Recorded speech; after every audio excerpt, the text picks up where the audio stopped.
ஏன் தந்தை பிரம்மாவை பார்த்து மக்கள் குழப்பமடைகின்றார்கள்? ஓம் சாந்தி.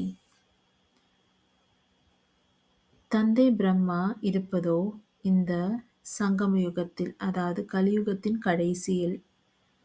ஆக அனைத்து மனிதர்களும் தமோ பிரதானமாக ஆகிவிட்டார்கள். பிரம்மா கூட தமோ பிரதானமாக இருக்கின்றார். ஆனால் பிரம்மாவின் உடலை கடன் எடுத்துக்கொண்டு வந்ததோ சிவ தந்தையாகின்றார். சிவ தந்தையை மனிதர் என்று சொல்ல முடியாது. ஏனென்றால் அவர் ஒருவரே இறைவனாவார்.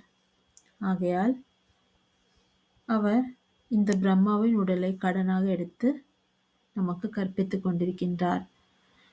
அவரை மனிதர் என்று கூற முடியாது.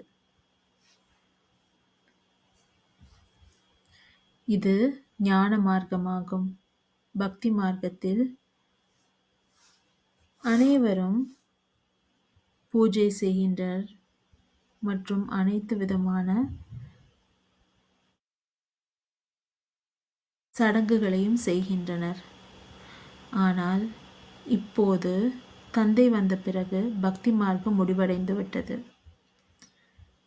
இப்போது அனைவரும் ஞான மார்க்கத்தில் வர வேண்டும். இப்போது பிராமணர்களாக இருப்பவர்கள் ஞான மார்க்கத்தில் இருக்கின்றார்கள்.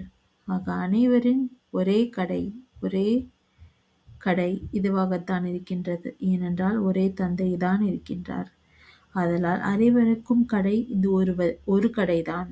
ஆக அனைவரும் இங்கே வந்தே ஆக வேண்டும். ஆகையால் இது ஞான மார்க்கமாகும். ஆனால் தந்தை பிரம்மாவை பார்த்து குழப்பமடைகின்றார்கள். அவரும் கூட தமோ பிரதானமாகத்தான் இருக்கின்றார். ஆனால் அவர் உடலில் இருப்பதோ, செய்வதோ, இயக்குவதோ, நடத்துவதோ அனைத்தும் சிவன் தந்தை தான் ஆவார். ஆனால் சிவன் தந்தையை மனிதர் என்று சொல்ல முடியுமா? முடியாது.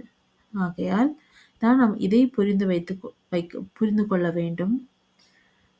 நாம் சிவ தந்தையை நினைவு செய்ய வேண்டும். நாம் பிரம்மாவை நினைவு செய்ய வேண்டாம்.